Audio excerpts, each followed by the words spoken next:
재호가 서울로 간답디다. 유씨는 초봉이한테서 이야기를 먼저 들었었다. 그리고 모녀간에는 벌써 합의가 되어 있었다. 재호가? 서울로? 정주사는 그다지 놀라질 않는다. 어째? 무슨 일로? 서울 가서 크게 장사를 시작한다고. 가게도 벌써 팔았답디다. 그리고 우리 초봉이더러 서울로 같이 가잔다고 한다고. 초봉이더러? 이렇게 되짚어 묻는 말의 운이 벌써 마땅치 않다는 것이 분명하다.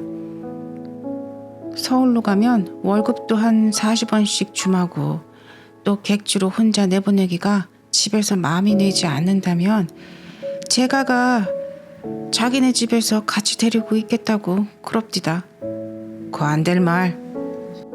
정주사는 서너 시간 전과도 달라 시방은 아주 흐뭇한 계획과 희망이 들어차서 있기 때문에 서울이며 월급 40원쯤 그런 소리는 다 귀에 들리지도 않는다. 월급은 40원이 아니라 400원을 준다기로 쓰니 또 아무리 아는 친구의 집에 둔다기로 써니 장성한 계집애 자식을 어디 그렇게 함부로 내놓는 법이 있어? 나는 지금 예서 거기 다니는 것도 마땅치 않은데. 이 말은 노상 공연한 구실 말은 아니다. 정주사는 마음먹은 혼인도 혼인이려니와 가령 그것이 아니더라도 선뻑 서울까지 보내기를 많이 주저하는 사람이다. 그래도 내 요랑 같아서는 따라 보내는 게 좋을 것 같습니다. 집에다 둬서 못하겠소. 육장 굶기기나 하고. 그러니 어서 마땅한 자리를 골라서 여워버려야지. 말은 좋소. 유씨는 시쁘다는 듯이 돋보기 너머로 남편을 넘겨다본다. 하루 한 끼 먹기도 어려운 집구석에서 무슨 수로 혼인을 하오? 그렇다고 계집애로 늙히나? 누가 계집애로 늙힌다오?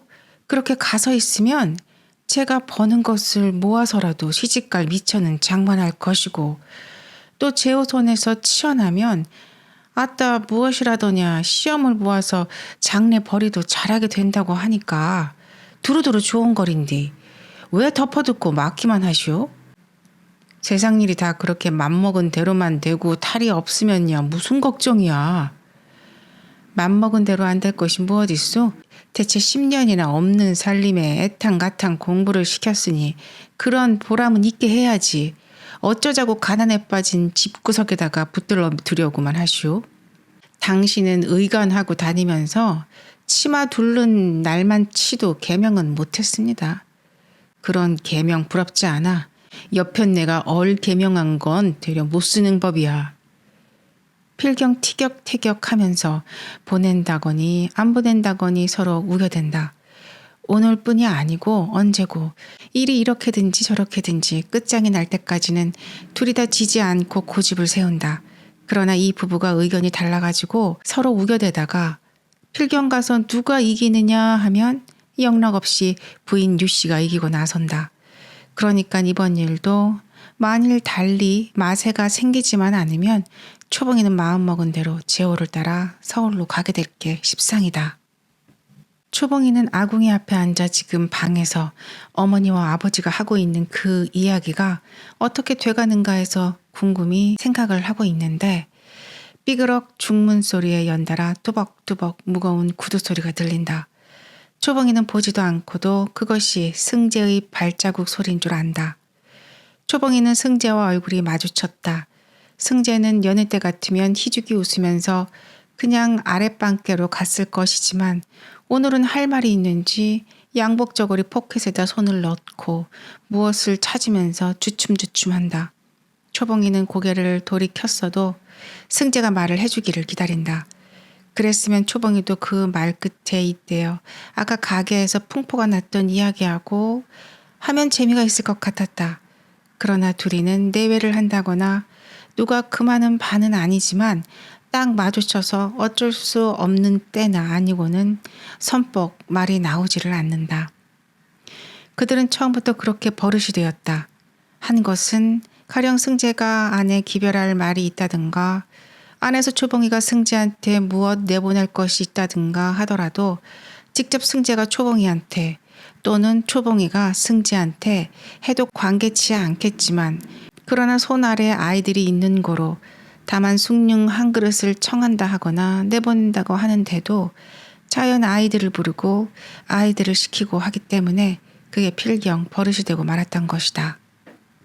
진작부터 초봉이는 밤 저녁으로 승재가 목이 말라도 조심이 되어 물을 청하지 못할 줄을 알고 언제든지 제가 저녁밥을 짓게 되는 날이면 이렇게 자리끼 숭늉을 해서 내보내곤 한다. 오늘도 숭늉을 해들고 기왕이니 든 길에 내 손으로 내다 주워볼까 하고 벼르는 참인데 마침 개봉이가 도로 부엌으로 나오니까 장난을 하다 들킨 아이처럼 무렴해서 얼핏 개봉이더러 갖다 주라고 내맡긴다. 싫어. 왜 내가? 난 싫어. 개봉이는 아직도 심술났던 것이 덜 풀린 채로 쏘아붙이는 것이다. 싫긴 왜 싫어. 남 밤중에 목마른 때 먹으라고 숭늉 한 그릇 해다 주면 좋잖아. 좋으면 나도 좋아? 언니나 좋지. 뭐? 초봉이는 소스라치게 놀라서 뭐라고 말을 할 줄도 모르고 기색이 당황해진다. 하하하, 왜 얼굴이 빨개져? 개봉이는 언제 심술이 났더냐는 듯이 싹 풀어져가지고 웃어대다가 내가 옳게 맞췄지? 저 얼굴 빨개지는 것 좀 봐요. 하하. 저 애가?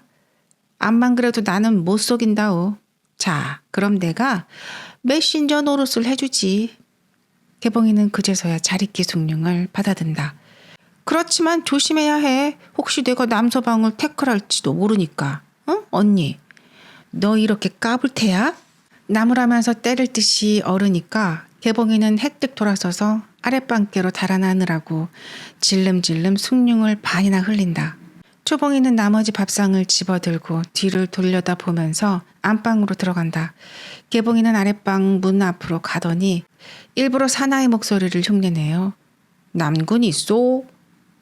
거 누구? 미다지를. 개봉이는 그래도 승재의 대답 소리를 듣고서야 연다. 승재는 아까 돌아올 때의 차림새 그대로 책상 앞에가 앉아서 책을 보다가 고개를 돌리고 희죽 웃는다.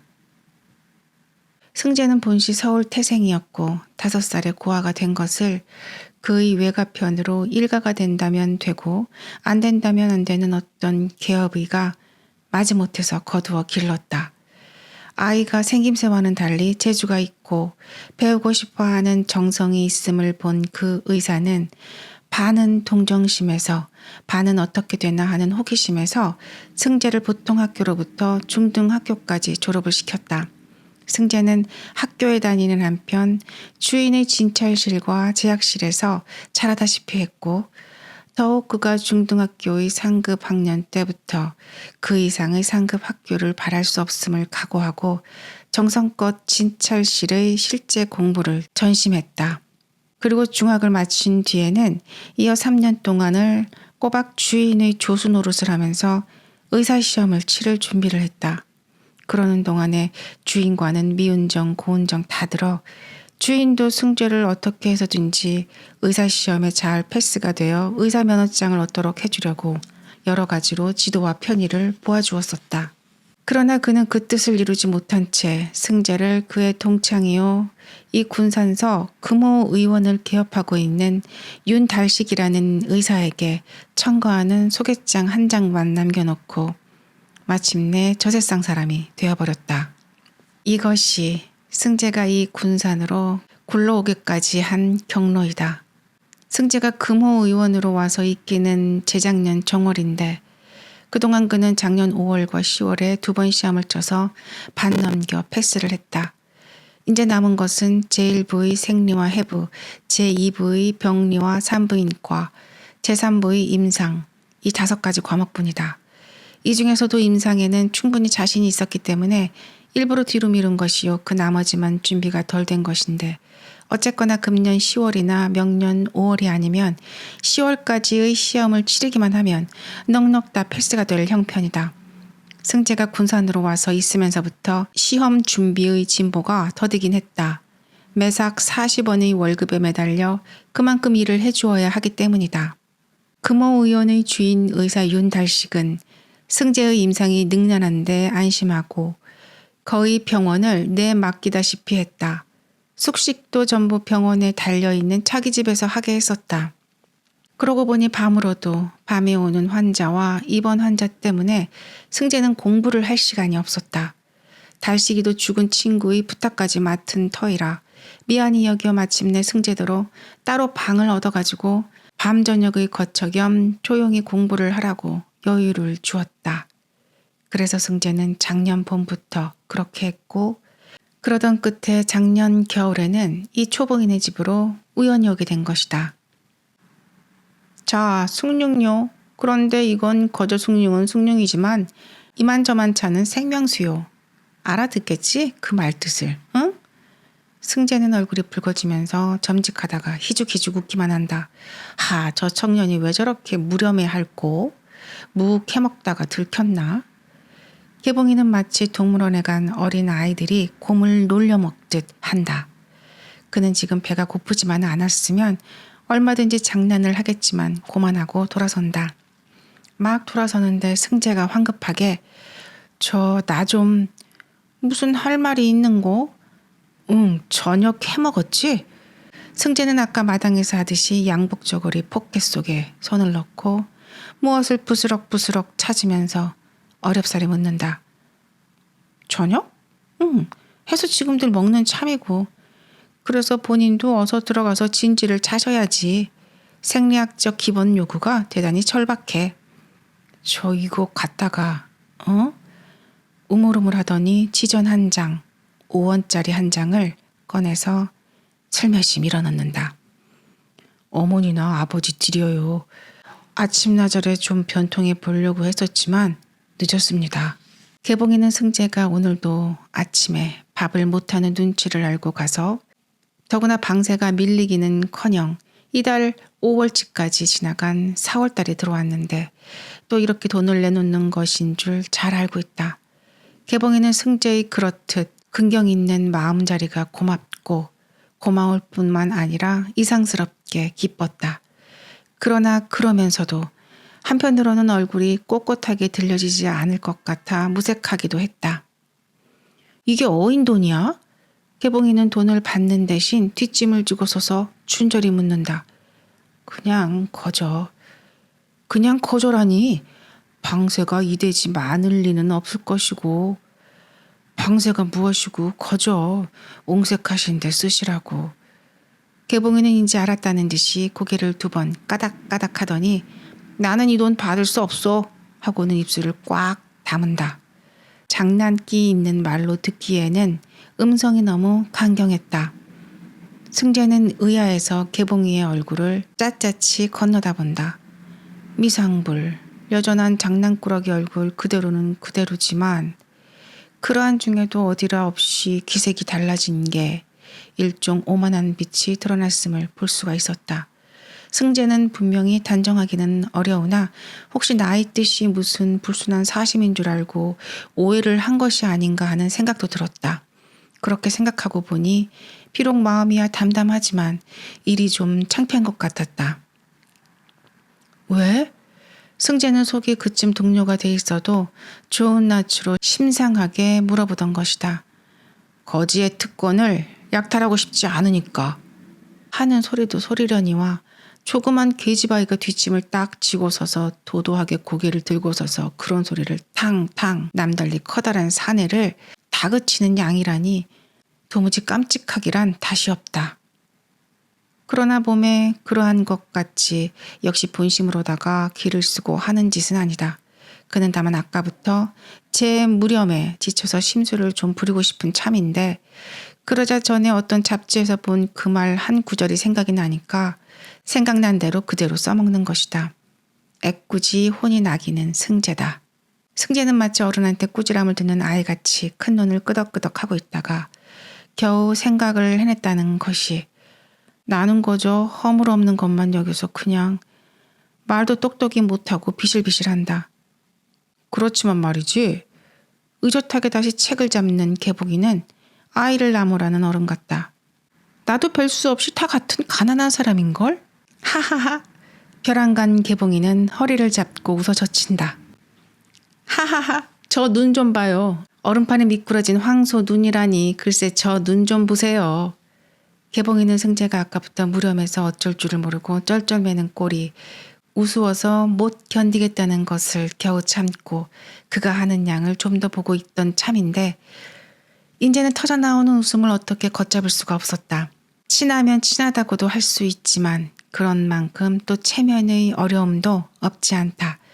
그러한 승재, 즉 나무의 집 젊은 총각한테 늘 이렇게 한 팔을 꺾이는 듯한 가난이라고 막연하게 보다도 밥을 굶고 늘어지는 창피한 꼬락서니를 들키곤 하는 것이 마침 17살 배기의 처녀답게 무색했던 것이다. 물론 그것은 제 무렴이다. 아무튼 그래서 그 복수는 충분히 했다. 거지의 특권을 약탈하고 싶지 않다고. 차선이나 동정 같은 것은 받는 사람의 프라이드를 뺏는 경우도 있다고. 장난은 역시 장난이면서 그러나 버젓하게 또 꼼짝 못하게 해주었으니까. 그러고 나니까 깨름하던 마음이 풀리는데 일변 승재의 하는 양이 그러하니 재미가 있어서도 웃고 그저 우스워서도 웃을 수밖에 없던 것이다. 개봉이가 그처럼 웃는 것을 보고 승재는 겨우 안심을 했으나 꽤 넘어가서 사뭇 쩔맨 것이 이번에는 점직했다. 온 사람도 나는 정말 화가 나서 그러는 줄 알고 깜짝 놀랬구먼. 하하하. 그렇지만 꼭 장난으로만 그리한 것은 아니오. 괜히. 네, 잘 알았습니다. 그런데 개봉이는 문제된 5원짜리 지전을 내려다본다. 아무리 웃고 말았다고는 하지만 그대로 집어들고 들어가기가 좀 안 되었다. 그러나 그렇다고 종시 안 가지고 가기는 더 안 되었다. 잠깐 망설이다가 할 수 없이 그는 돈을 집어든다. 그럼 이건 어머니한테 갖다 드릴게요. 고개를 까딱하면서 돌아서는 개봉이를 승재는 다시 한번 바라본다.